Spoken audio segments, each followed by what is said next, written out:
Some have supposed that the church takes a position on alcohol regulation in Utah because it wants to impose its beliefs or practices on other people, but there's really no point in that. That wouldn't benefit us in any way. That's not our interest.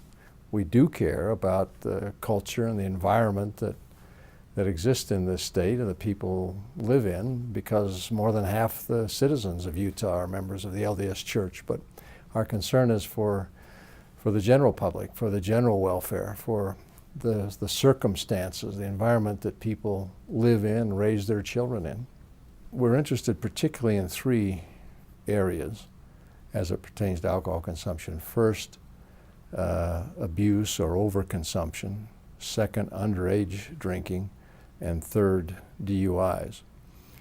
And that's basically our position and our interest, to deal with those and have a balance. And we think we've struck in Utah a good balance between the reasonable availability of alcohol and limiting these negative consequences and social costs.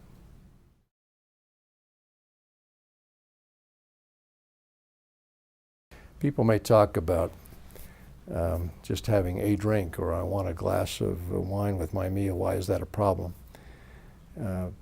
In and of itself, it may not be, but when you pick up one end of the stick, you pick up the other end of the stick, and this whole area of the social costs and the downsides come with consumption of alcohol. So we've got to be able to balance this equation and reasonably permit what is reasonable, but on the other hand, avoid, minimize, eliminate if possible the downsides. These costs include negative effects on families and children. They include lost lives. They include physical and mental abuse. There are any number of things, economic costs and losses. These have to be taken into account. We have to deal with these and recognize that we need to balance the consumption of alcohol on the one hand by those who are of legal age, but not neglect the fact that there are controls needed so that we at least minimize these negative social costs.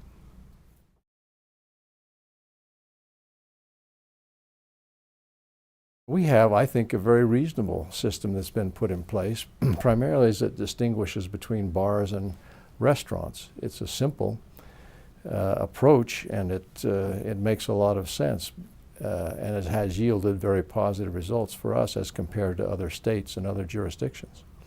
Bars are bars, but a restaurant has to do four things if they're going to serve alcohol. They're catering to everybody, including children, in most cases. And they must first limit the hours of alcohol service. Second, there has to be a 70% to 30% ratio of food service to alcohol service. There needs to be a separate area for the storage and preparation of alcohol. And a patron would need to have food service along with alcohol. So that maintains a very reasonable distinction between restaurants and bars, and has been an effective system in establishing or in protecting, I should say, against overconsumption, against underage drinking, and against DUIs. We believe strongly, we sense that each of those four components are essential. You take one away and you've maybe taken a leg away from the stool and it all collapses, or you're trying the magic trick. You're going to rip away the tablecloth and leaving everything else on top undisturbed. Why take that chance? We've got a reasonable system, and it seems to be working. And I believe that the efforts to chip away at this that have gone on for years and years are counterproductive, really.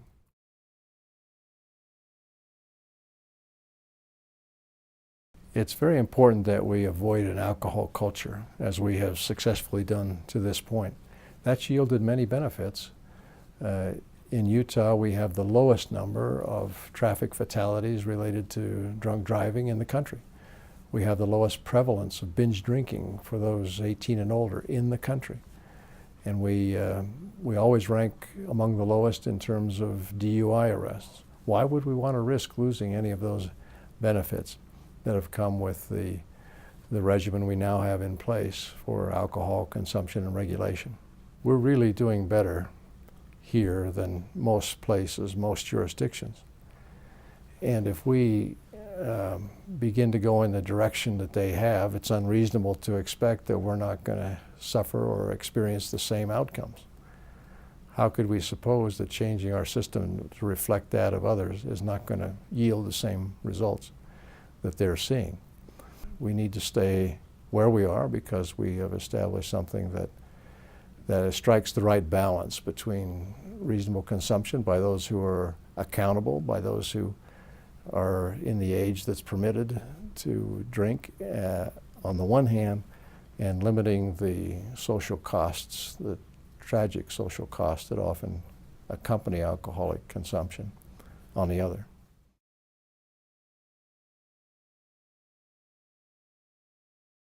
People should understand that leaders in all communities and jurisdictions have struggled with this issue, how to have alcohol consumption legal but still limit the negative consequences that typically flow from it. And I guess we shouldn't be surprised that there's such a wide variation in regulations and their determinations, their decisions how to deal with it.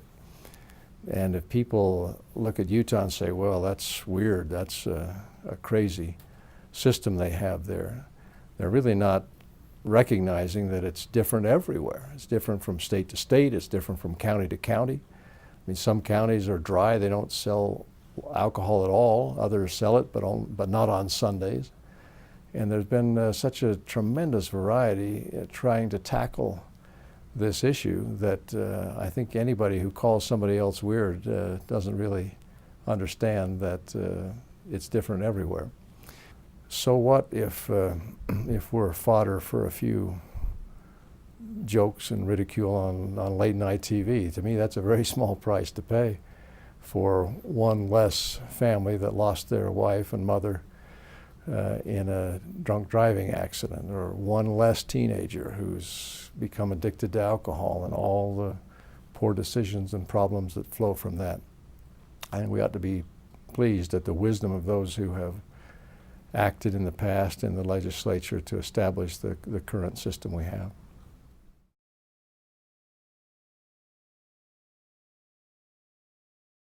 Well, obviously the church is not a political organization. It's not a partisan institution in any way. And so our default position, I guess you could say, as regards legislative issues is to not take a position. But when there are moral issues that we feel are significant or matters that may affect our ability to function, we're entitled as anyone to weigh in and to make our voice and our position heard. It's important that people understand that you can have a moral issue, and just because it's debated or becomes part of a legislative proposal, that does not detract from its character as a moral issue, because we engage in discussion, and anybody takes part in the legislative process, in the back and forth as bills are proposed and debated. Does not mean that somehow we become a political organization or a partisan organization. It's the moral issue that we're discussing. And a church, people of faith, anyone is entitled in a democratic system to come forward and make their views heard. The decisions come by the people or by the elected representatives of the people, but everyone should have a part and access to the public square. Everyone is entitled to participate. When we do it according to the laws and the regulations that apply to the legislative process. And so we have our registered lobbyists who go and speak in our behalf, and they represent the opinions and the feelings and the position of the church and the leaders of the church. They speak for us, as they should, in that setting. And in addition, we We sometimes put on our newsroom website or in other ways of publicizing it what we think and the reasons why.